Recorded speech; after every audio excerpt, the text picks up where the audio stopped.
Action fanatics, welcome to another episode of the Bulletproof podcast. I am your host, Chris the Brain, and back with me once again, it is the Toyman, Chris DePetrillo. Hello, hello. Welcome back, Action World. And Ryan Campbell. Well, happy to be here. We're rolling on, and we got a good one today. We have got not just a good one, I would say a great one, maybe even fantastic. But before we get into this episode's topic, last time out, we talked about Back in Action, Roddy Piper, Billy Blanks, a lot of feedback on this. Some feed. I wouldn't say a lot. I want to go crazy, but we got some feedback. A lot of people love the movie, enjoy the movie, and we're happy that we talked about it. And I know I was happy that we talked about it, but somebody came up during our conversation, and I'm talking about the one and only Canadian giant, Gary Robbins. The best thing about the Bulletproof podcast is sometimes you meet new friends, you uncover gems, and that was Gary Robbins last week. Now, Gary Robbins, as we kind of had to assume, he had to be a wrestler. And he, in fact, was known as the Canadian giant. He was also known as Paul Bunyan from time to time. There's actually 2 Paul Bunyan matches from the New England Wrestling Federation on YouTube, if anybody wants to check those out. He also played Demolition Hux. Chris, what do you make of that name? Doesn't really go with the other. I mean, there's even like Demolition Blast, which at least goes along with like Axe and Smash, but Hux? I thought that was from the episode of The Cosby Show where Theo told Cliff he wanted to be a wrestler. Right. But it isn't. It was from New Japan. But the New England Wrestling Federation, now me being from New England, we had a group called the New England Wrestling Alliance, which you can find some of those on YouTube, and they are they are a joy, comedic gold, as they say. But the New England Wrestling Federation, I looked some of that stuff up. Those are some pretty solid cards for early '90s indies. Yeah, that was a hotbed. I'm sure there was plenty of in that general area cast-offs or acquaintances from WWF that they could pull from. Demolition Axe, Abdullah the Butcher, Jim Neidhart, some early RVD Sabu matches. Yeah. The footage I saw, Abdullah the Butcher showed up. I'm pretty sure it was Richard Sharland as well, who was actually Demolition Blast. So yeah, it was a wild one, and he was apparently in GWF. I don't remember. I used to watch a good amount of Global Wrestling Federation. Yeah, me as well. But I don't remember him. And then I don't recall him either. I mean, he's a pretty big guy to not remember, so that's odd. And then the World Wrestling Council in Puerto Rico, which I would understand. I didn't get to see a ton of that. Everybody wrestled down there, though. I mean, that was when we got that infamous Abdullah the Butcher versus Zeus match. Right. Yeah. I mean, that was. They would bring in anybody, and especially attractions like a freaking Canadian giant, Gary Robbins. So, just wanted to follow up on that man. Hope his family's proud of him somewhere. There became relevant again in 2025. There was a GaryRobbins.com, but it was no longer an active site, unfortunately. And speaking of... Much like how he's no longer an active wrestler. He's no longer an active human being. Touche. So there's that. But yes, so Gary Robbins, we'll have to cover some more. I did realize that Gary Robbins' birthday falls on a Tuesday. And that's usually when these podcasts drop. So don't be shocked if we don't go back to the Gary Robbins well once again later this year. Love it. 2025 is the year of Gary Robbins, the Canadian giant. A giant indeed. In honor of Canada becoming the 51st state. Oh, boy. Apparently. Oh, no. The whole thing, they're not even going to chop it up into... No. Yeah, right. Speaking of states, we got to send our good wishes to the people of California who have really been going through some horrible things out there with the wildfires. And it's actually impacted a member of the Geekscape community because Dustin, the co-host from $2 Late Fee, lost his home in those wildfires. In a moment, I'll throw it over to Jonathan London, and he will have a message of how you could donate to Dustin and his wife if you would like. Obviously, anything you could do, either directly to this Dustin Fund or the Red Cross. I mean, it's horrible out there, Ryan Campbell. Oh, I can't think of a single fandom or podcast I listen to or YouTube channel I follow or movie series I'm a fan of or sports team I'm a fan of that's from that area that doesn't have multiple people that lost their homes. Like almost everybody knows somebody that lost everything in those fires. It's absolutely crazy. And I encourage everybody to, if you have something like that or something you're a fan of, it is like the entertainment capital of the world. So if there's a podcaster or a movie star or I don't know, whoever it may be that you're a fan of that was affected by this, then do what you can to help out. Absolutely. So let's throw it to Jonathan, the podfather himself, and then we'll be back with the A-Team. Hi, it's Jonathan London, founder of the Geekscape Podcast Network, and I have an important message. By now you've heard about the devastating wildfires that ravaged parts of Los Angeles. But did you know that one of our very own podcasters, Dustin Rubin of $2 Late Fee, and his wife Erin lost everything in the Eaton fire? That's right. On January 8th, Dustin and Erin evacuated their house in Altadena to avoid high winds and rolling power outages. They thought that they'd be safely back home the next day. But in those 24 hours, wildfires tore through their neighborhood, taking their house, car, and all of their belongings with it. They lost everything. We here at Geekscape are grateful that Dustin, Erin, and their two dogs, Gus and Elliot, are safe. But it's going to take a lot for them to rebuild their lives. That's why I'm asking each of you listening to visit our website, geekscapegives.com, which will lead you directly to Dustin and Erin's GoFundMe page. Please, donate what you can. Any amount helps them get back on their feet. The Geekscape Podcast Network is as much a family as it is a network of fun shows, and one of our family members is hurting. So please, visit geekscapegives.com and donate what you can. Thank you. Back here on the Bulletproof Podcast, Chris the Brain, Ryan Campbell, and the Toyman, Chris DePetrillo.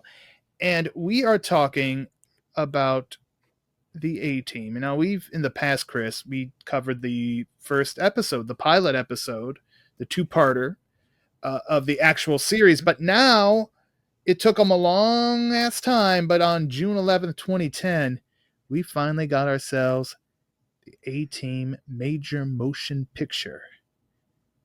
15 years. Yeah, it took them a while to get this one. Took them a while to get this one off the ground. And to your point, I can't believe that this movie is already 15 years old.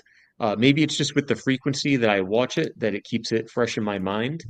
Just watched it with my son not that long ago. It was his first time viewing because he's become a fan of the old show.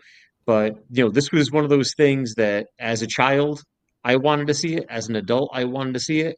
And we finally got it. And it is just crazy that this is now going on nearly 2 decades. Yeah. And this was sadly, so far to this day, the one and only big budget blockbuster A-Team adaptation that we've gotten.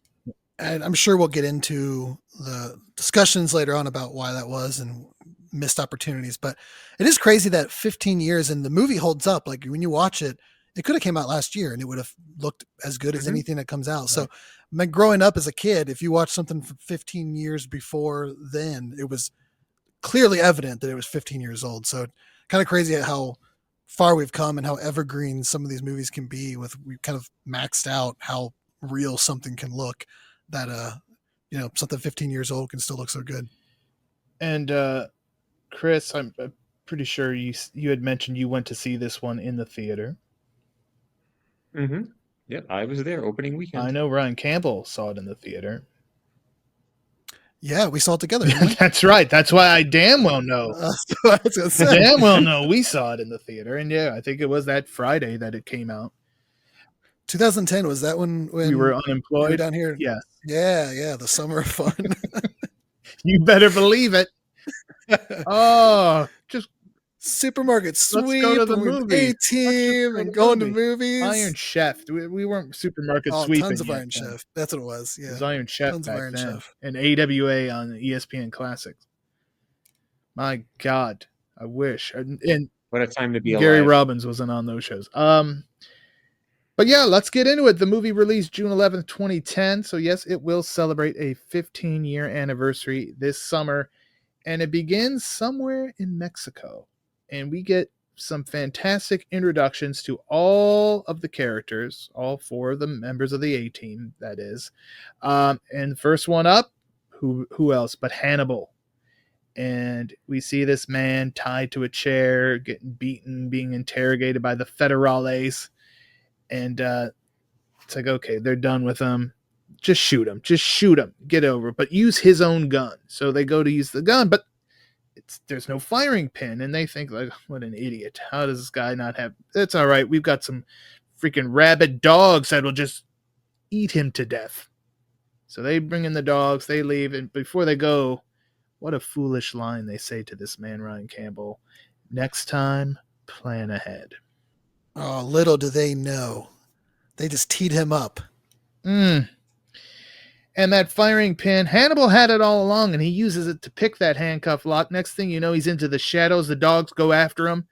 They come out, and the handcuffs are around their collars, so they're like a two-headed. Props to not shooting the dog. It kind of telegraphed like he's gonna, like the dogs were gonna follow him into the darkness, and you're just gonna hear a pop, pop. But they didn't. He did the... A very different A-Team it would have been. I do wonder if like that might have been the plan at first. Like, oh well, if it happens in the dark, people won't be as upset. And one screening in, they were like, no, we can't do that. I'm going to guess no, because that, again, 15 years is a long time ago, but it's not that long ago. And I think we were already kind of in a situation where we knew not to shoot dogs, especially if you're the hero. Right. In the first 2 minutes. Establishing. Unless it's the plot of John Wick. Right. But again, that's the bad guy who's killing. That's true. So yes. That made sense. That was perfect for John Wick. So yeah, Hannibal gets out. Elsewhere, we are introduced to B.A. Baracus. Still in Mexico. Yet also in Mexico. There's a high-speed chase going on, and B.A. ends up in a chop shop. And he's there, Chris, looking for his baby.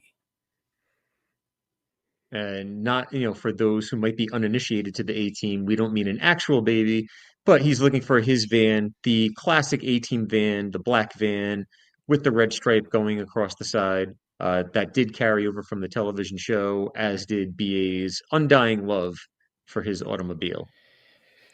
Also a cool moment where the movie makes a great way of working in any of its callbacks or kind of Easter eggs. And he has the pity in full tattooed on his knuckles, which is a clever way to kind of work it in there without maybe the movie stuff we're going to find out as we talk about it. There's some outrageous kind of cheesy stuff in it, but I think maybe making him say, I pity the fool, they thought was just a step too far, but they found a nice way to kind of work it in. But I don't think he actually ever said that on the series, did he, Chris? I mean, that was a Mr. T-ism, but I don't think it was a BA thing. I don't recall BA ever saying it in character. That was more of like a Mr. T catchphrase. Right. Yeah. But it's still a nice homage to the man that he is. He would still call Murdoch a fool and all that stuff. Yeah, he says fool in this. Yeah, he said, but yeah, the pity the fool was a Mr. T-ism. But yes, definitely a nice homage to the man who originally had that role and made it famous. So then he gets his van back, not without a fight, and we get to see, B.A. kick some ass, and Quentin Rampage Jackson certainly has the ability to kick some ass.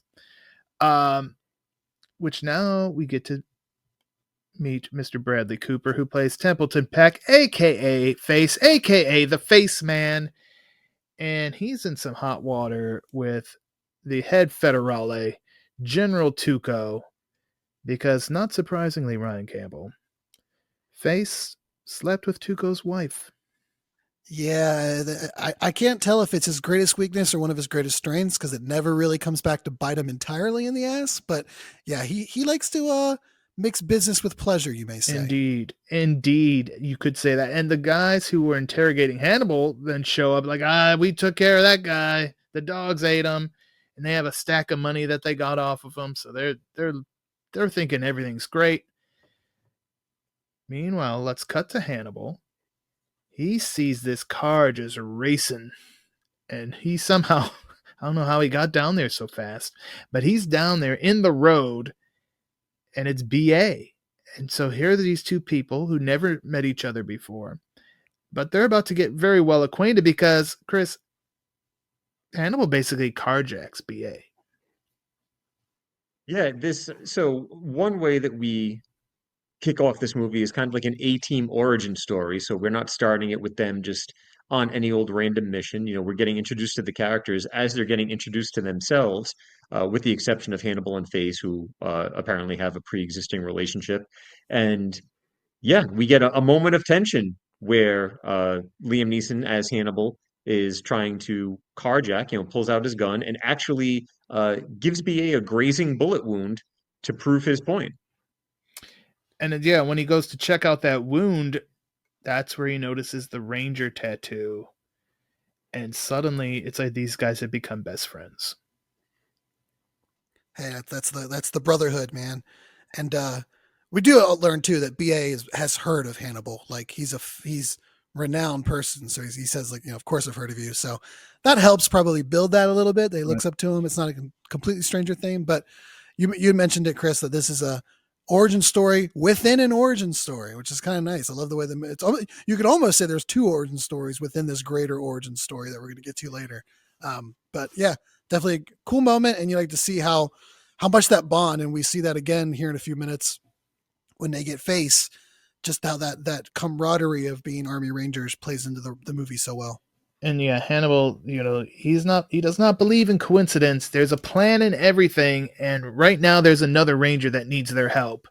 And they go to it. And man, that van comes roaring in just in the nick of time. They save Face, who ends up taking a bit of a ride of his own because he's just like encased in tires, and he goes rolling. Which will not do your stomach any good. That's a rough ride. Yeah, and he definitely had Tuco's wife smitten because she didn't seem to mind that he had just thrown up. She was all putting her tongue in that puke breath. And he even says that he's like I just threw up. She don't care. I mean, she was. Look at that face. She was with General Tuco, so I mean, probably everything's a step up from that bastard. I mean, it goes to and let's not forget that. Let's not forget that much like the TV show, Face is kind of unflinching in the face of danger. He's not really, oh man, I'm about to bite it. Because, a catchphrase that they use a couple of times in the movie, the Alpha Michael Foxtrot, adios, mother. And then this being, they don't go the full length of saying it out loud. This is a PG-13 film. So yeah, they could have probably got one in. They probably were allowed one, but they didn't push it. And I mean, it just goes to how perfectly casted this movie is. Definitely one of the stronger points of it. The chemistry is there. They nail each one, and I guess it goes into more we're going to talk about how it didn't do so great at the box office, which is insane because this is Bradley Cooper at maybe his hottest. It's one of those perfect timings where obviously the movie was already shot and he was in it right after The Hangover comes out. So he's maybe one of the hottest stars in Hollywood, fresh off The Hangover, and he's in this action movie with Liam Neeson, who's coming fresh off Taken. Like, everything seemed right. It was perfect casting. And we'll get into why maybe it didn't work out, but he's perfect in his role, and they're all perfect. Like if you go back to 2010 and you say, okay, there's nobody like, oh, well, you could have this guy would have been better. No, none of them. Everyone was perfect for what they were doing in 2010. Nowadays, yeah, you would have something different going on. But back then, they had everything right as far as the cast is concerned. So we've got Face. We've got Hannibal. We've got BA.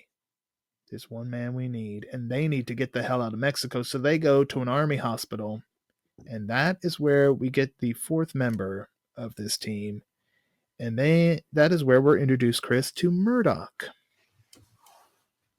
Yeah, Howling Mad Murdoch, who, back in the original TV show, the playful tension between him and BA was one of the highlights of the show, one of the recurring themes of the show.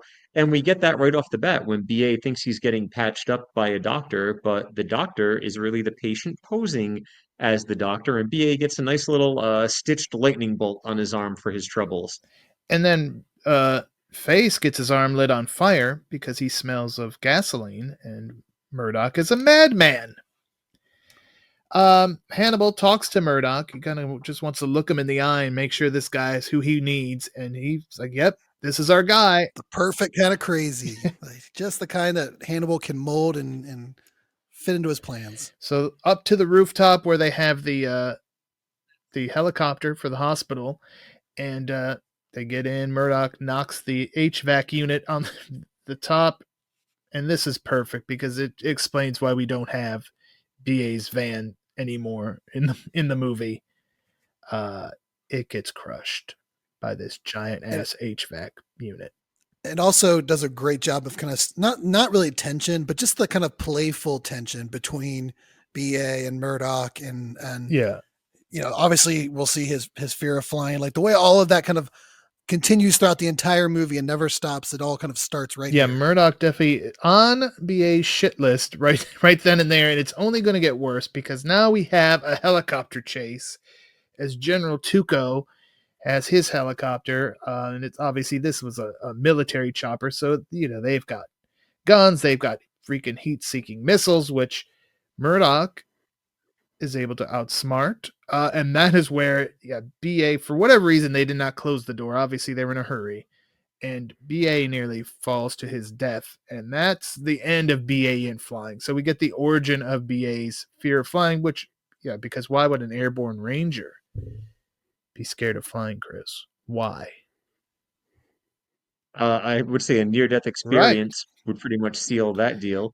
And, I didn't really think about it too deeply until after I had already seen this movie a couple of times. But, in the show, it made sense for them to have the van because they're going from town to town. They're on the run, they're fugitives and everything. And in this one, we've kind of got the focus on this one mission. They're not doing the whole, traveling band of mercenaries helping out those in need. So there was really no need for the van. So the fact that they kind of killed off the van so early, it actually makes more sense to the story because they're not, ping-ponging around the U.S. as they were on the TV show. I should probably make a slight correction to what you said. You did say it made sense that they had a van in the show, which is accurate. But should they have had such a unique van? Like, a conspicuous van would be fine. But no, I mean, there's only one. Well, I mean, you've got to remember in the show too, it was, they were fugitives on the run trying to stay hidden, but everybody knew who they were and knew what they looked like. Oh, it's the A-team. Like the people that they helped most of the time were like, oh my God, we're so glad you're here. Like there were a couple of times where people were like, why did you hire these guys? Aren't they criminals? We don't want you guys around. But, think of, my favorite episode, Showdown, where there was the fake A-team. Now, all of these people that they knew started to shun them because they thought that they were actually doing these evil deeds. No one thought to just turn them in. Like, Face comes to this bar, Hannibal works on this movie. If you're so disgusted, you don't want to just be like, hey, guys, you know what? These guys are scumbags. Come and pick them up. Here's where they are. Mm-hmm. You're right, but that van is too it needed to be conspicuous. Okay, chase. The chase takes them over United States airspace. Hannibal, he had this plan all along. You got to be 2 or 3 steps ahead. He's watching the little gimmick, the GPS. They hit Arizona, and then we get the Alpha Mike's Foxtrot, and boom, and what? I mean, and then there's a plan and everything, and he hits it. I love it when a plan comes together. Jesus fucking Christ.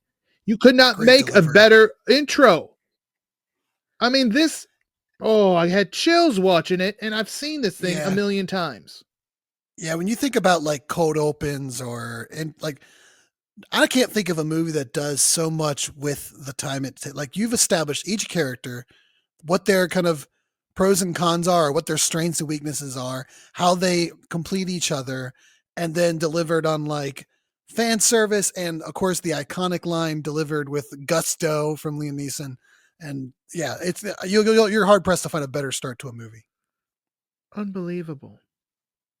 Unbelievable. So then we go 8 years and 80 successful missions later.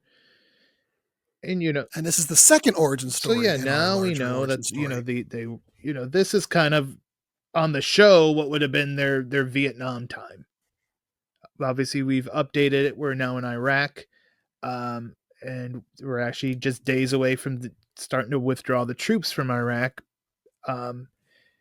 But there's something going on here, Chris, and Captain Sosa knows about it, and Hannibal's about to know about it. But first we get Captain Sosa, Jessica Biel, confronting Face, and these two know each other, Chris. They know each other. They know each other very well, which ties into Face's Playboy character. And it seems like they are exes who are not it doesn't seem like it was an amicable split. No. And there is definitely some residual tension between Captain Sosa and Mr. Templeton Peck. They also though kind of sell it like there is still something there. Like no one is that snarky and not have at least something left for someone in a way. Yeah, I definitely think Face, still has feelings for her. Right. Yeah, you feel like it's not like they hate each other. It just didn't work out, and maybe they both have personality issues that cause that to be a much worse situation that needed to be. But Jessica Biel, again, even she's perfect in this movie. It's a tough character to nail because she has to be this kind of confident, career-driven, like hard ass. And the movie makes multiple times where like her subordinates and all that talk about how much of a bitch she can be. She's a woman in a man's world, and that's a hard role to pull off, and still then also be sympathetic and likable to where you're kind of rooting for them to get back on the good guy's side and help them. So she nails all like the kind of duality that character needs to do. She's perfect, nails it. And Chris, she's kind of almost like a replacement of sorts for the Amy character from the series. You needed that strong female character. But they kind of put a twist on it obviously here because she's also kind of the Decker character at the same time. Yeah, she's almost like, a combination of the two because Amy was more of, an assistant to the team, an ally. She wasn't really a full-fledged love interest or anything like that. And then obviously Decker / Fulbright / Lynch / whoever they were up against from the military. So it was nice to kind of have an extra reason for the back and forth with someone on the military side. As we move further into the movie, it wasn't just a total antagonistic relationship. And we do get a Lynch in this movie, and we're about to meet him, played by Patrick Wilson. This Lynch is a CIA man, and he's the one who talks to Hannibal about these engraving plates that are being smuggled out of Baghdad by Saddam loyalists. And it's clear that he wants Hannibal and his guys to get these plates. And we cut back to Sosa and Face, and she's saying, hey, are you guys going after these engraving plates? And to his credit, at this point in time, in his defense, he has no idea about any of this. But she's basically warning him, you better not get involved in this. This is my responsibility. I'm going to take care of it. At the same time, like he doesn't know anything about it, but I think he's smart enough to be like, if she came all this way for this, we're probably getting involved in this. Probably. So Hannibal goes to talk to the general on the base, General Morrison, played by, he got a promotion, Chris, because he used to just be a major. Yeah, he was a major dad, Mr. Gerald McRaney, who showed up previously in at least one A-Team episode, if I'm not mistaken. I know he was on several episodes of The Incredible Hulk. And of course, he was most famously in Simon and Simon. That was his series. He was in Simon and Simon. If he was getting those roles, I can almost guarantee he got it in the A-Team as well. Yeah. So yeah, Hannibal goes to Morrison, talk about these plates, finds out the Black Forest These mercenaries played by one of the head of it, Pike, played by one of Chris's favorite people in the world, Brian Bloom. Brian Bloom, who co-wrote the movie, Yeah. actually. He did the old what's his name? James Booth. Avenging Force and Pray for Death. You write the movie and you make yourself the main bad or one of the main bad guys. Double dip. Yep. And be a competent what badass. what a jump from doing the Bandit TV Right. movies on the action pack Oh yeah. into this. And he shares common ground with our pal Chad Michael Collins because he's been a part of the Call of Duty franchise. He's done a lot of voice work for Call of Duty games. Very nice. Not the only Call of Duty reference we'll get in this movie. Oh, you're right. So yeah, Hannibal's like, you can't. Pike is a cartoon character. All his guys are just assassins in polo shirts. Let me and the boys do it. We got this. Morrison. And, when you first watch it, you're just like, well, Morrison is really against it. And as things play out, you come back to this, and it's like he was trying to protect his friends when you really think about it. Like, don't get involved in this because this is messy. And it unfortunately gets to a point where he realizes that Hannibal's not going to let it go. Right. And he risks exposing himself if he keeps persisting on it. So eventually he has to just be like, yeah, I don't think he wanted to, but at that point it was either them or him. Right. And Lynch is pushing for it too. He's like, I think we could make this work. We can make this happen. So then it's too late. We get into planning mode. And we talked about how the open did so much. This sequence right here, where it's edited to perfection because you get the actual planning, getting the stuff, the classic, almost like we're building shit out of when we always have welding equipment, no matter where the hell we are. You could, there's always an arc welder nearby. Somehow we're locked in a dentist office and there's freaking weld. It's anything there's always something. But yeah, it's just perfect because you get the plan, but you're seeing it actually happen, and then you actually start seeing the mission itself play out. Absolutely wonderful. Again, this movie. What the hell's going on? What is wrong with you people? Half hour in and we get a montage. What's wrong with you, America? Right. This movie kicks ass. So, and guess what? The mission is successful. It all goes as planned. Because Hannibal's the man with the plan. Plates are retrieved. They're helicoptered. There's in a shipping container. Helicoptered out, much to BA's chagrin. When they land with it, contact General Morrison. He's going to meet them. They got to let out BA. So we get that whole playfulness with BA's pissed off because, he technically was flying. He was definitely off the ground. This sequence and the whole movie in particular kind of scratches that itch for me. If you guys have ever heard of something called competency porn, I don't know if you've ever heard of that. What? It's like movies where you're watching top tier experts just execute at a flawless level and how satisfying that can be. Movies like The Martian is one like that, where the person's just so smart and they're just executing on a high level, and how it can actually be satisfying to watch somebody who's just so good at their job. They call it competency porn. Okay. It's kind of what they call that kind of type of movie. And this has that where nothing is missed. Ocean's 11 kind of does that same thing where you're just watching it. Yeah. I mean, it's like a heist. It's a satisfying thing to watch. And this movie has that as well. And it has that in spades. But as Morrison's Hummer, or what we assume is Morrison in the Hummer, pulling up, it explodes. So obviously the guys are like, what the hell? They rush over to the wreckage. And behind there's Pike and those bastard Black Forest bastards. They steal the plates. And then the next thing you know, the shipping container blows up. So now it's just... I don't even know. Pike kind of turns on all of them, though. He starts shooting his own guys. Yeah. Well, he's a son of a bitch. He is. So it's raining funny money. And, it's just kind of it's a surreal moment for Hannibal and the team. They're arrested. Sosa ends up getting demoted down to lieutenant because she said it. I'm there. I'm responsible. And No. Head's got to roll. It's got to roll. At the trial, Hannibal, being the leader that he is, tries to be like, hey, they were just following orders. It's all on me. You punish me. But the team is like, no, I don't want to be tried separately. So they all, and the only guy who can clear him, Chris, is presumably dead. At this point, General Morrison is dead as far as we know. And of course, there's no record.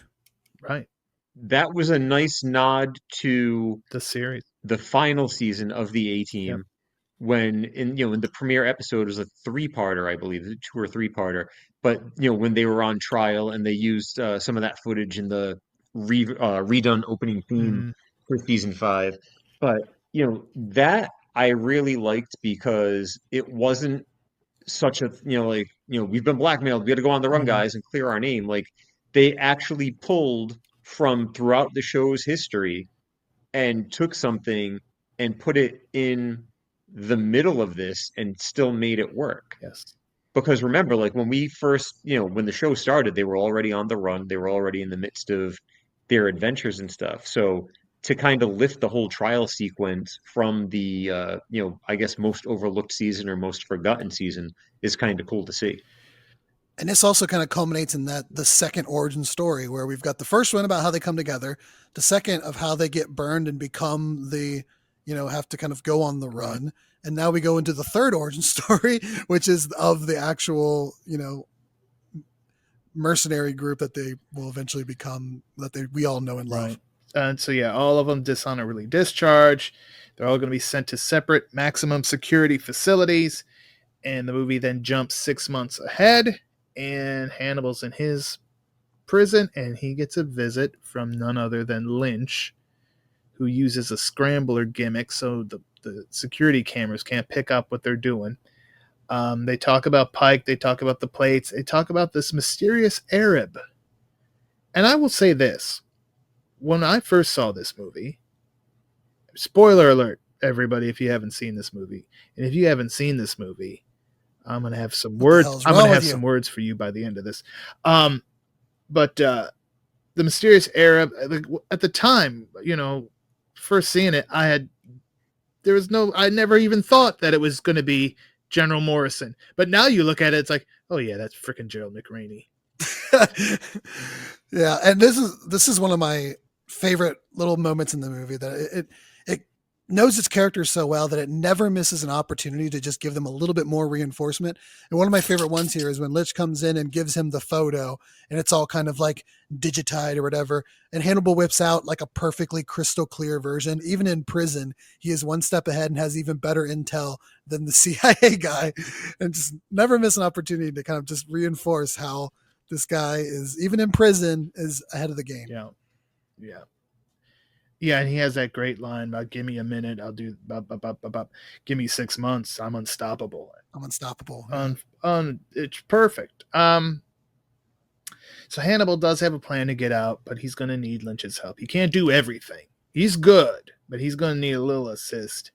And he also mentions, if I do this, if I get out and get these plates for you, I need my teams, we need our names cleared, we need full reinstatement. And Lynch, of course, says, oh, yeah, of course. That's I never liked Lynch, and he just gets more unlikable as we go. So Hannibal, Chris, he fakes his own death. We get a classic song, I've Been Lonely for So Long, by Mr. Frederick Knight, that's like that song and A-Team are like just together in my brain forever. If I ever hear that song, I'm going to think about this movie. You'll be thinking about when Hannibal foils the cremation attempt. Oh, yes. With the weirdest I don't know what you even call that. Is that just a coroner, or is that who runs the crematorium? The crematorier? Yes. Is that his name? That's his name. I don't know, but I mean, that was that's probably like the most I mean, I'm trying. I mean, there was always humor in the show, and there's obviously a little bit of humor in the movie, but that one scene feels just like a little bit over the top, where the guy just kind of freeze frames and then passes Yeah. out. Yeah, even you get it later too with Murdoch, but he's in a mental ward, so that's kind of the framework why everybody acting crazy. Yeah, this one is the one that just kind of stands out. And it didn't even need to be that. Could have been just a normal everyday guy, and the plan that he does still would have worked, and he just knocks the guy out or whatever. But yeah, odd choice. You have to but whatever. think though. Movie's still flawless. This crematorier has done this. How many times do you think he's put a body in there, and that's it? You don't see him anymore. What the hell how do you think I mean, I don't blame this man for just having this insane reaction. I mean, you don't know. You don't know how you would react in the situation until it happens. Yeah, but even before he sees him, he's acting weird. Well, he took a job burning up bodies. I mean, yeah, I guess spending all your days with dead bodies. Yeah, he's not a normal. He rocker. thinks he's some kung fu man or something. It's all right. Yeah, it takes a special person to do jobs like that. So yeah, Hannibal, he gets out. Face, I don't know if he wanted to get busted out. No, he's never been better. The hell's going on over there, Chris? He's got lady friends coming to visit. I mean, Face was always the guy that could get you anything you needed. And, right now, if he's kind of doing the solo gig, doing his time, he's getting anything he needs, including women and tanning beds and, all the amenities that a prison should provide to someone like him. And all the little moments too, as he walks by guards, they're like, "Hey, thanks for getting me so-and-so. Hey, thanks for the blah, blah, blah." So like, he's not just, convincing people. He's pulling strings. He's getting things. He's the hookup. He's clearly a very valued person in that prison. He's a smooth operator. And he hits the tanning bed.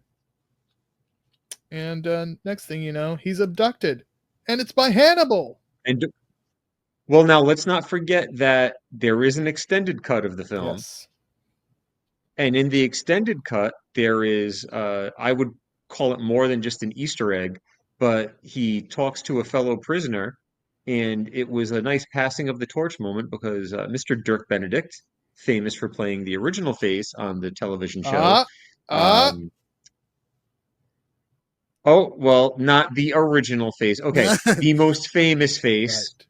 The one most of us. Because as we know, he was not there for the premiere. Correct. I just wanted to, because I did not want you to get an actually, Chris. I'm just helping you out. The comments, I can hear them already typing. It was Tim Dunnigan who was the original Face. That's right. In Mexican Sleigh Ride. We talked about it. The original choice was Dirk Benedict. So when he became available, they took him. They brought him in. That was it. But and I feel like that's one of those things where they retroactively just made that the official version. Because I feel like every time I've seen this movie, that scene's been in there. Yeah, it's not the version. It's not on the theatrical version. Right, but the one I just I feel like every time I've seen it on TV or watched it streaming, the version I just watched today had that scene in it. So it's like they were like, yeah, that's the extended cut. Because the other cut has them in the credit scenes. Yeah. And when I say them, it's also the appearance of Dwight Schultz, which would come into play later on when Murdoch's in the hospital. Yeah. So yeah, Face is busted out. And now it's time to bust out BA, who is being transported on a prison bus. I don't know if they're moving. I don't know how they know these things. I don't know how they got vanity license plates. And you know what? I really don't care. Hannibal can he could plan, and obviously we know if Face could get what he got in prison, he could easily get all this shit on the outside. And again, that's where all the work they've put in on those little moments pays off, because they've established it so well that when you see little moments like that, you don't even question it. You're like, of course I can. Right. Yeah. He got high-res satellite images that are only available to the Pentagon when he was in prison. Of course, you can get some vanity plates printed out. So they get BA out. He uses the emergency exit door on the back. They pull the whole door off, and BA just basically does some, I don't know, like kind of like snowboarding, but pavement or surfing. What would you call that extreme sport, gentlemen? Anyone? That's just some good old-fashioned street surfing, screwing around on the farm. We did that once when we had like an old VW hood and it was snowing down in down on the farm, and we hooked up to a quad and Okay. pulled each other You around. didn't harpoon gun it out though. Didn't harpoon, no, just hooked it up to an ATV and towed everybody around. Well, good for you. Hopefully nobody got hurt. So now Sosa's getting word that, okay, Hannibal's out, Face is out, BA is out. What about Murdoch? Oh, he's still in the mental health, the mental hospital at the in Germany. Well, we better get there before they do, because obviously that's where they're going to go. On the way there, though, for our heroes, we learn that BA has become a pacifist. He's not going to kill anyone anymore. Which is fitting because he never killed anybody in the show either. You're right. Very low body count for as many bullets as were flying on the A-Team and cars flipping, and it was like a tie between the A-Team and G.I. Joe back in the day.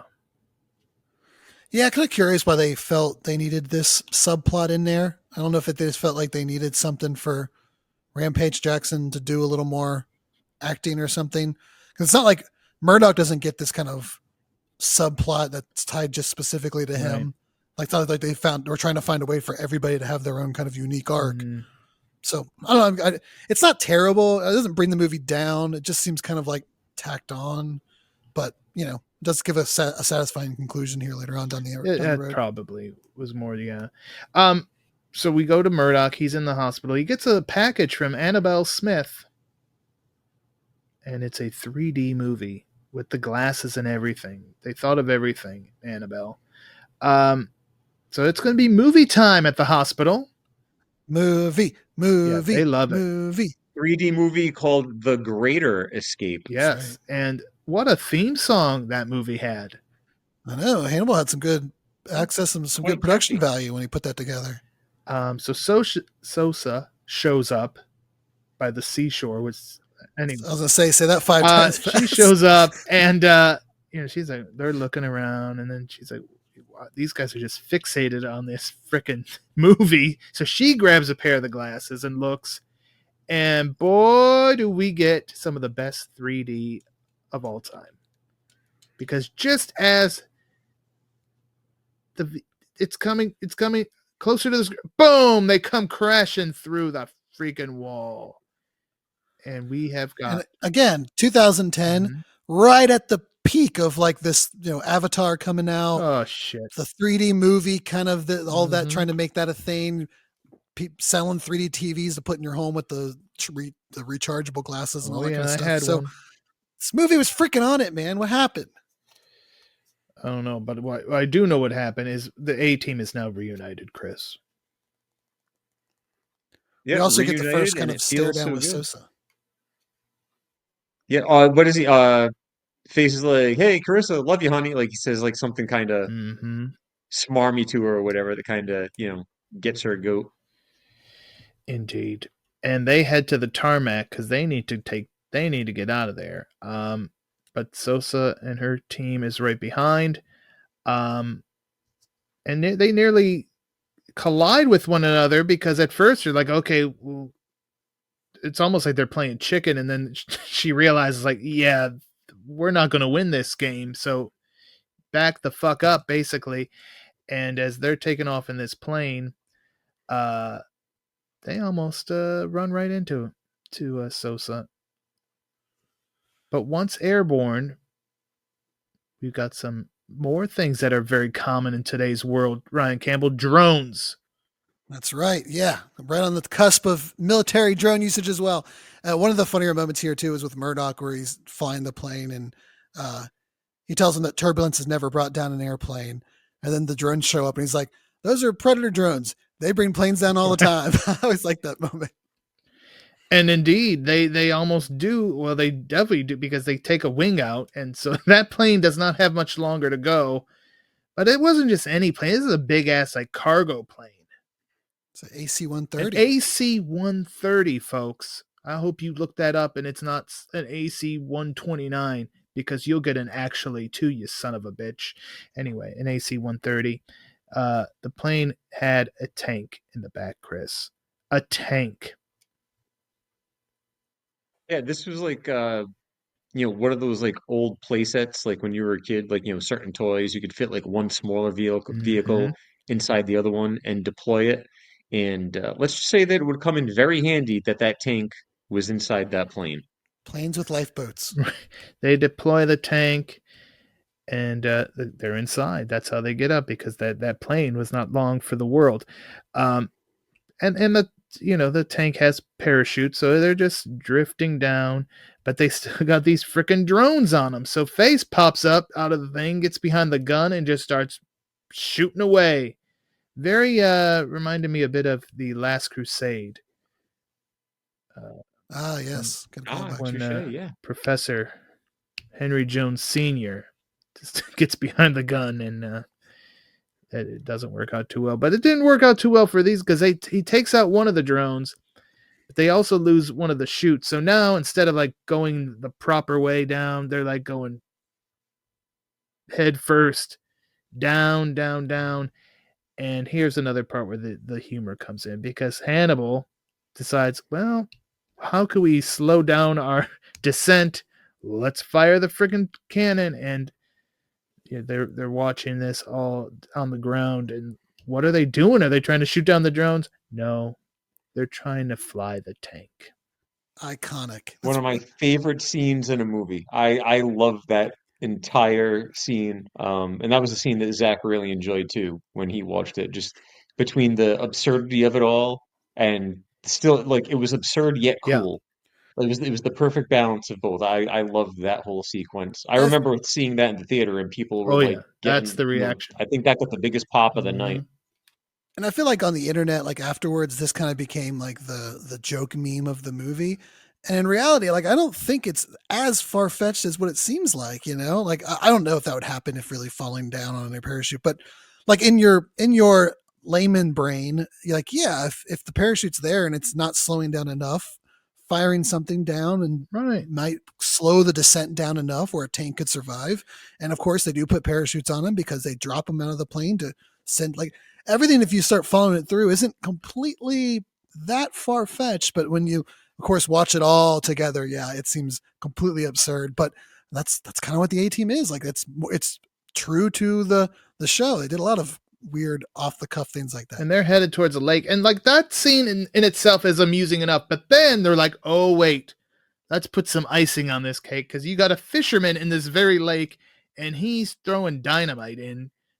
He's cheating. He's not playing the game right. And his wife on the shore, she's giving him what for about it, as an old nag of a wife would. And then, of course, as he's throwing this dynamite, well, the tank shoots, and it just fucking takes him out of his boat, and she laughs her ass off. For a minute, like it takes a minute for her to even laugh Right. because she has like this little like smile, and she's not like worried about what just happened. She's just like, huh, good bastard got what Yes. he deserved. Perfect. I mean, again, come on. Just another one. There's Come on, so America. many moments in this movie. Re-release this in theaters. It needs a second It chance. does. So Sosa.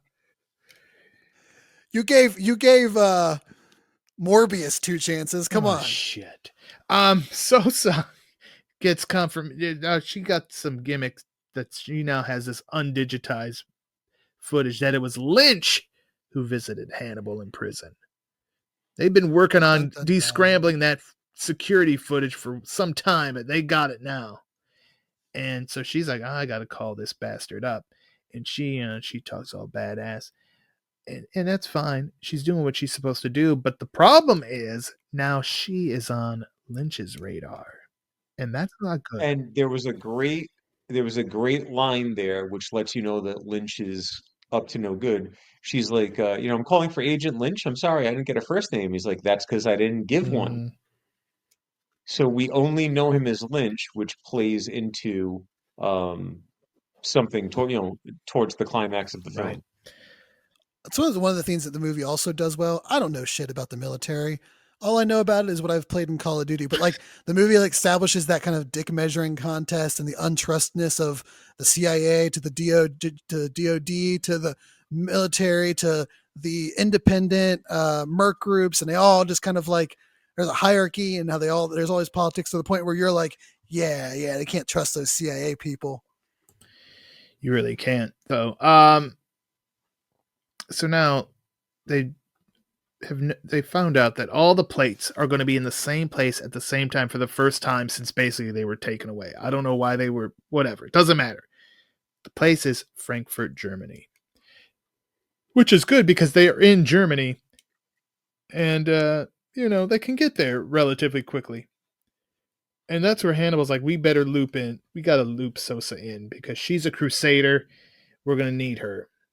But he also knows that Lynch has pretty much forced his hand there. Yeah. So she's in it now, whether he likes it or not. She's smart enough to track him down and she's going to get herself involved. And it's like, of course, the Face doesn't just like call her or something. He actually makes contact with her, but it ends up being a good thing because he pretty much saves her ass, Chris.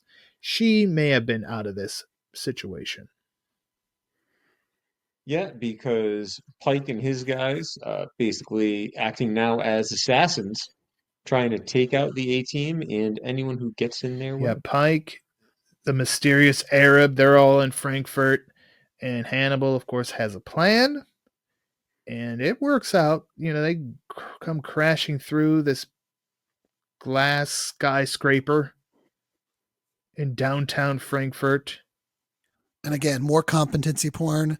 The timing of BA shooting that rocket as Hannibal's descending the building and hits the window right as the thing goes through, just perfect. Love it. So first thing they get the air, they toss him out. Put a bag over his head first, toss him out. Also grabs the plate, drops the plates, so everything doesn't go super smooth. It's always Pike. Pike's always the one that messes up their plan. He ruins everything. He just put the Pike right in it, So then BA has to get down from his perch across the way, down to the street, and get to it before Pike. And then, I forgot, they end up in a freaking parking garage. They sure do. I was not maybe the most dangerous one. I don't know if it's as dangerous as many others. It might be like a volume 3 or 4. Right. We can make it pretty deep, but it is in a parking garage. It was pretty dangerous for Pike because he gets run over, and it was almost dangerous for BA because he almost gets killed because he isn't. Again, we've established he is not going to kill anyone, so he's not he's trying to defend himself, but he's not going after Pike. And Pike's about to kill him when Hannibal shows up and just runs him over.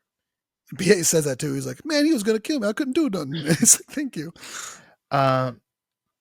So yeah, they got BA, they got the plates. So they go off to kind of outside the city. And this is where we get the big reveal. And again, the first time I saw it, it was a big reveal. Rewatching it, not so much. And yeah, of course, it got me the first time too. Before this, I should also mention that Pike did get arrested by Sosa before we move too far ahead. And Hannibal, when they all get to this, they're like in a barn or some such thing. And Hannibal is like, he's in a pissy mood, and because he already knows who the hell that mysterious Arab is. It's freaking General Morrison. But even then, I don't think he quite figures it out till like this moment. Yeah. Like you can see him kind of finally putting the piece together. And I wonder if just subliminally that plays into why us as the audience, because like we've been just ingrained to know that Hannibal knows everything and nothing ever gets the jump on him. So like, we're not thinking we just know we can't think a step ahead of him. So we're not trying, but of course, once you know it and you go back and watch it, you're like, oh, it was obvious. But I just wonder if subliminally, because Hannibal doesn't know, we as the viewer just kind of are following along until he puts the pieces together here in the barn. Yeah. And we get some actual emotion from Murdoch too. Like Murdoch's always usually like the comic relief wacky guy. And he seems distraught too. He's like, how could you do this to us? I mean, 8 years and 80 missions. Morrison says in that one that they were the greatest military asset he ever had, access to. So yeah, this is like a gut punch to all of them, and they're just like dumbfounded as they're outside now talking it over, and in the face is like, could you ever do this to us, Hannibal? And obviously Hannibal's like, hell no. And we find out, Morrison and Pike kind of colluded. It was a 3-man conspiracy with Lynch, but they probably were like, we don't trust this freaking CIA guy. To what you were just mentioning earlier, Ryan, nobody trusts anybody. They're all questioning, but Morrison and Pike decide, hey, let's cut Lynch out, and then that's one less person to share with as well. And that's when Hannibal, they're having their conversation, is like, oh, he hears it coming. There's a freaking airstrike. They're able to get out of the harm's way, but now Morrison, he officially dead. He deader than dead, because that whole barn is just nothing. Smithereens. Yeah, he's AC-130 level in Call of Duty dead. Indeed, that is where the Call of Duty reference comes in. Still very relevant to this day. This movie, it especially was then there. Call of Duty's kind of dropped off quite a bit in the last 5 years, but back then was peak of Modern Warfare 2, Modern Warfare 3, and there was always a level where you were in the gunner seat of an AC-130 with the night vision, just throwing smoke, and it was always one of the cool. I remember the original Modern Warfare, that was one of the standout missions, and just how real it seemed because it was through that viewfinder and seeing like as you're shooting these and the smoke popping up. So again, what happened, America? Well, I'll tell you what happened in this movie is Pike is being interrogated by Sosa. Lynch, that bastard, shows up. He's got paperwork, and he's going to take Pike into his custody. And it seems like he's just going to kill Pike until he realizes he's going to need Pike's expertise as we head in to the finale here. And that's also another humorous scene too, right? Where Lynch's guy like had the gun on him, and then he like was trying to like put it together, and Pike's like, "Don't let this guy kill me, please. Yeah. Like you shoot me like anybody else. I've killed some of the most ruthless people on this planet. Don't let this moat be the one that takes me out." And an interesting development here, because Hannibal, for the man with the plan, has no plan. He doesn't know what to do. But time to step up. His protege does. The face man knows exactly what he's figured Lynch out. And he also figures that Lynch is probably still tapped into Sosa's line. So, hey, Hannibal, give her a call. Tell her they get Morrison, they have the plates, and let's plan a meetup. And that's exactly what they do. And the pride in Hannibal's face as Face is unloading the plan. It's just, he's like a proud father, just seeing, he wasn't worried about losing his place or whatever. He'd seen this young protege take the reins and unravel this plan. We saw earlier in the movie where he was kind of telling him that he's got to, account for all these things, and Face kind of tells him, you got to let me do it my own way. So seeing that all come full circle and the pride on his face as he lays out the plan with the cups in the cup game, tremendous. Yeah. We're going to the LA docks in 48 hours, and we're going to play the shell game. And it's quite a ambitious plan by Face. But that's what it's got to take for Lynch, because that's how he is. Indeed. He's a showman. And we get a good heart-to-heart with Hannibal and B.A. As B.A.'s quoting Gandhi, and Hannibal's quoting it right back to him. Kind of gets B.A. ready to do what he's going to have to do. And it's a good thing he does. Face is now starting to question, like, hey, I've never done this before. And Murdoch, again, Chris, here's another real, genuine Murdoch moment, not being a goof. Yeah, it was basically, we know that the shit's going to hit the fan, and you get some genuine, and not that Murdoch in the show didn't understand what was going on, but obviously he was always played over the top. But it's good to see that they kind of realize, like, this is it, like, this is our big chance. We've got to take this one seriously. Yeah, and to his point, like, I've got the most to lose here.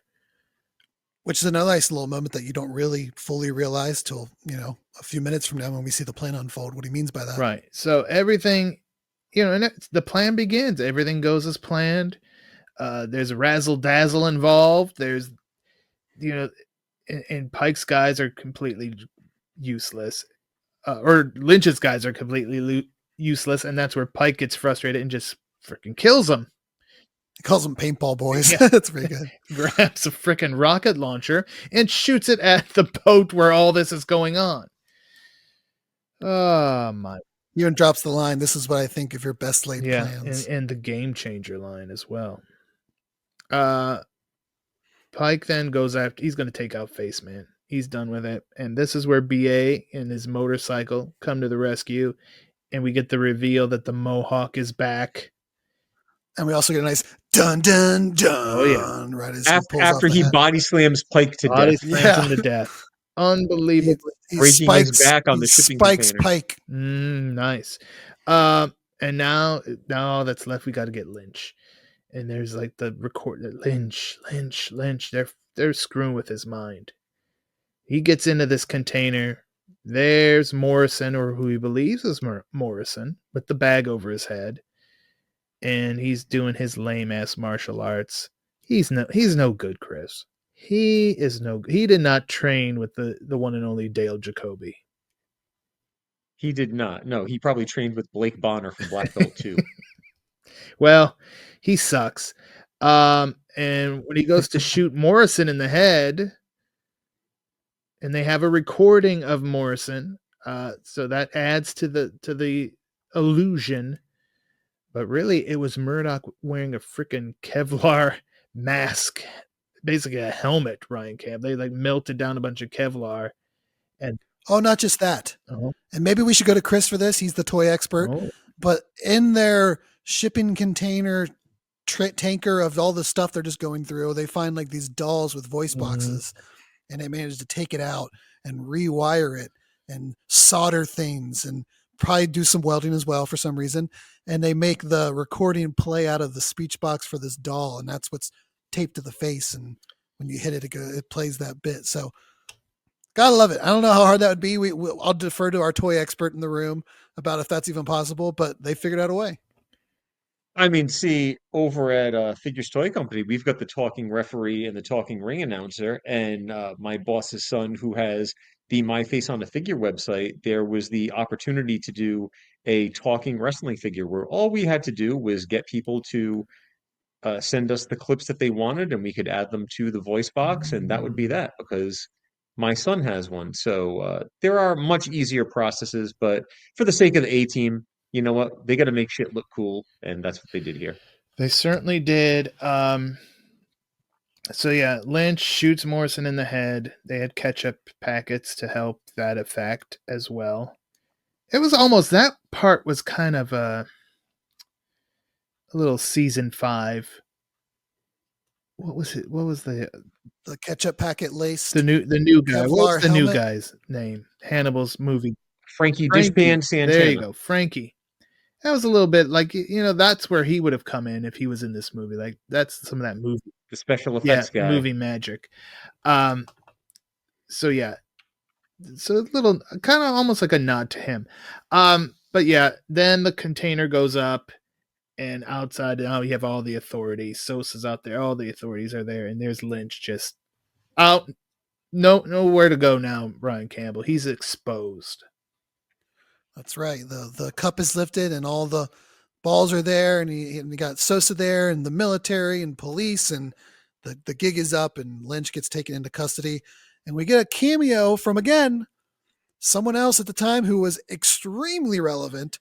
John Hamm shows up, fresh off. Well, hold on, before you get there, talking about Lynch being fully exposed, that's when we find out that his name is actually Vance Burress. Yeah. And the name Lynch is basically code for these agents that are going undercover and trying to stay under the radar to do their dirty deeds. Yep, and so we get rid of one Lynch, and he's immediately replaced by John Hamm, who is the new Lynch. And this is, I guess this is during the Mad Men, or at least right off again, peak of John Hamm's powers at this point. For him to come in and do a cameo here was huge. That was another perfect time. And one would assume if there was a sequel that he would be the Lynch in the sequel. He would have been in the sequel. Yeah.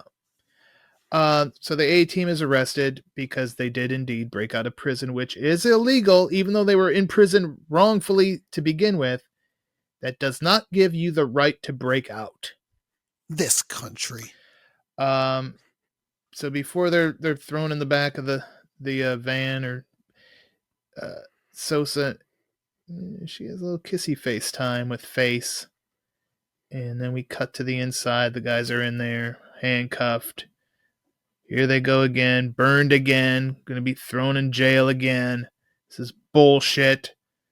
But, they did what they got the plates back. They accomplished their mission. And that's when we find out that the tonsil hockey session involves slipping a handcuff key to the Face Man, who does steal Hannibal's line.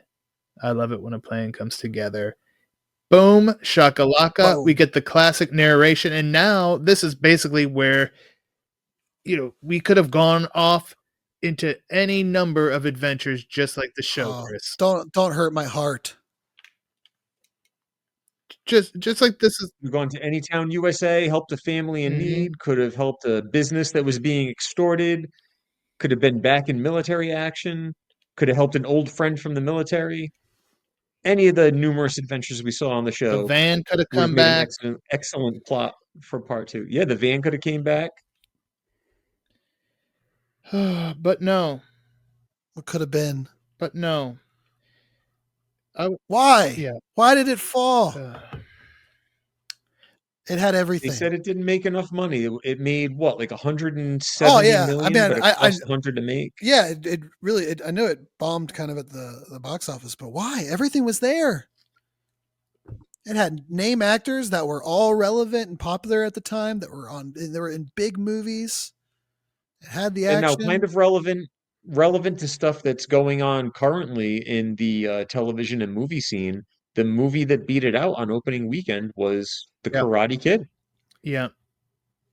I mean, I know that like maybe 15 years ago, we got that Karate Kid remake, which beat out the A-Team. You don't want to call it a remake, but obviously kind of a reimagining from the TV series. And now here we are in 2025, and we're going to get a sequel / reimagining of that Karate Kid movie later this year. Yeah, I think I remember that being one of the things that was being taught. Like, was that too much nostalgia for one weekend? And so you had one or the other you had to pick from, and obviously more people picked Karate Kid. I've often thought that was the same summer that The Expendables came out. If you would have swapped, that is true. If you would have swapped spots, and The Expendables came out in June, and the A-Team came out in August, where it was kind of the end of the summer releases, I think we would have been talking a different story right now. A-Team is such a better movie too. Yeah. But here's what I want to talk about right now, and you've kind of mentioned it. I want to talk to all the people who bitch and complain that action movies now are all just Marvel. Because Marvel was on the rise, but Avengers had not come out yet. And that's really, when the Avengers came out, that's what, like, all right. Like, they were building up to that. Once you planted, once the Avengers happened, well, fuck everybody else. Right? Am I right? No, yeah, you're right. We were in a superhero era after that. Avengers and Dark Knight came out that same summer. It all built up, and it's like, oh, shit. All you people who are like, oh, they're actually, if you did not go and see this movie in the theater, fuck you. That's all I have to say. Fuck you. I can't disagree. We're going to get numerous complaints now. I can't if disagree. You're one of those people who are complaining that action movies have become nothing but superhero movies or Star Wars and all that shit. Did you go see the A-Team in the movie theater that summer? Because this was the tipping point right here. If this would have done well, who the fuck, we would have had more A-Team, and who the hell, we probably would have had the Fall Guy way earlier. Knight Rider movie. Had, yeah. And yeah, I know, oh, that's nothing, or that's probably it too. Oh, Hollywood is bankrupt over creative. They have no new idea. Fuck you too. Tell him. You goddamn bastard. And you mentioned the Fall Guy. The Fall Guy bombed, but it was like my favorite movie last year. That movie is awesome. Everybody should watch The Fall Guy. We should podcast about The Fall Guy soon because it was fucking great. It is on Prime now. After we talked at the end of the year. Who talks like that on a podcast? Motherfucker. Chris, after we talked about the year-end podcast, I thought, okay, I'm going to do it. Too. I've been putting it off. I'm going to go watch this thing. I don't know how many times I've told myself I was going to watch it. And it was off of Peacock. But then, And I like 2 text days Brain, later, this it is came on bullshit. Prime. Now it's back on Prime, so Yeah, I it's on will. Prime. I will go. I was see it. ready. That was going to be my New Year's Eve. Like, New Yep. Year's Eve, I'm going to watch 2024 movies that I missed out on. And I did All right, so some. in your notes, you were wondering what we were going to do for next time. Do you want to do the Fall Guy for next time? I mean, yeah, we may as well. Because We're talking about it. We're right. It We've makes talked sense about to it like follow 3 up the A-Team with the times. Fall Guy. yeah, let's do it. But I want to talk more about this A-Team movie. Because let me tell you something, you bastards. Again, if you've been bitching about superhero movies, this was our chance. This was our chance to keep action. But no. I mean, and Liam Neeson at the time was about Oh. as sure of a bet as you could make. And again, Bradley Cooper, fresh off the hangover. Mhm. Rampage Jackson was still. He wasn't fighting at the time, but was relevant. Yeah, he was the tough guy, just like Mr. T. Mr. T was no acting genius.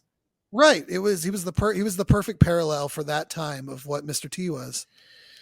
Man, and we missed. We let him down, gang. We didn't. And this isn't something We did. None of us did. We were there. This isn't even the three anything of us new. I didn't. think we've done an article in the past on the site about like our top, missed opportunities, and years ago. And I was saying, I think in my list, it was the A-Team was right there. We were there. Should have been a franchise. And I remember getting the Blu-ray and coming to your house the day I got the Blu-ray, and we rewatched it again. We watched the extended version. That's right. Son of a. We're gonna have to do a what if the A-Team sequel got made in 2013 or something. I mean, was it just that there wasn't as a large dedicated fan base for the A-Team, and then those that were just kind of maybe cautiously aware of it, it just wasn't enough to get them to the theater? Like, would it have been better off not being called the A-Team, but that had a better shot? I don't know. I mean, so here's two things that I've thought of over the years, and I'm glad Brain mentioned Expendables because that's one of the things. The Expendables came out, and the people that grew up on the A-Team now being older and maybe wanting more, the Expendables was essentially an R-rated A-Team. So did they get more out of that? Did they have more interest in that? I'll tell you one Because thing: the A-Team was at least had all 4 on the screen at the same time. Ooh. true. Eat shit, Okay. Expendables. Wow. And then the other point I was going to make is, Netflix was just starting to do the whole streaming thing. There were a lot of those like fly-by-night apps that didn't really last or whatever. Tubi wasn't really a thing yet. And when Tubi started out, it was mostly all, B and C level stuff. Obviously, we love a lot of that stuff, but it wasn't as prominent of an app as it is now. Now, the A-Team's on the Universal Action Channel all the time, every night, to the point where Brain's like, can we get a better rotation of some other shows? Could something sometimes, else too? be on? Um, Can you move Knight Rider a little it's earlier? on it's on IFC every morning. I know it was on MeTV at like 6 o'clock at night for a while. Heroes and Icons, I believe Thursdays is A-Team Day. So it's on more, so it's got more exposure to a newer audience, a younger audience. I mean, obviously, I've got the original DVD sets, so my son could always watch those anytime he wants. But, for a young kid like him, that's like, hey, I feel like watching the A-Team. He just pops on Prime. Hey, he knows they're on from like 6 to midnight, Yeah. and he'll watch a couple episodes. Or he'll look and see, hey, oh, these episodes are on IFC this morning. It's the episode with Hulk Hogan, and he'll Hulk DVR it so Hogan, he the can just second have it Hulk on the Hogan box one and was watch it on later. yesterday. I The just body feel, slam No, one? I just feel, the other one. The Trouble with Trouble Harry. with Harry, yeah. I just feel bad for everybody that went into making this movie, because it isn't a cheap cash in. Like, there's a lot of thought and effort and love and care put into it. And I know that their thought process was probably like, well, is the A-Team really relevant? What if people, don't really connect with it? Oh, that's why we get Bradley Cooper and Liam Neeson, because they're going to draw in an audience that doesn't even care that it's the A-Team. And it just didn't work. I am reminded of something else about this, and it could have been a reason where people just immediately discounted it, because this was something that was talked about for a long time, Chris. This was like in development. It went from studio to studio. It somehow ended up at Fox, even though it's a freaking Universal thing. But I wonder if that had something to do with it too, where people are like, oh, this thing got rewritten 9,000 times. They've been making this movie since 1995. This is going to be shit. But it almost was like, it probably was good because it was like, by the time it got to this form, it was damn near perfect. I mean, I could see that. I mean, you got to remember, like, this was an era too where there was a lot of, I mean, not a fair comparison because, this movie was never expected to be great, the way it turned out.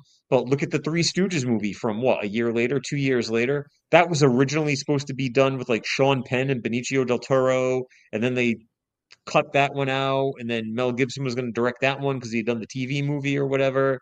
And then so it seemed like there were a lot of the nostalgia scripts all seem to have been going through that developmental hell process at that time. And that's where the internet could kill something before it even has a chance to see the light of day. You get enough people on there talking shit, and it's even worse now, with social media being much stronger than it would have been back then.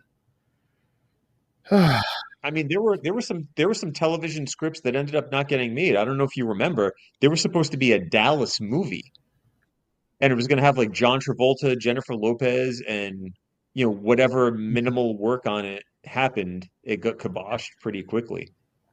But I feel like before the superhero, to Ryan's point, before the superhero genre really took over, there was a push for the, nostalgia. And I mean, Dukes of Hazzard, they did it like that goofy comedy style, but I mean, that was a big Yeah. hit. So I think that they saw that there was money in some of those older franchises, some of those franchises that were, popular, 20 years prior from television.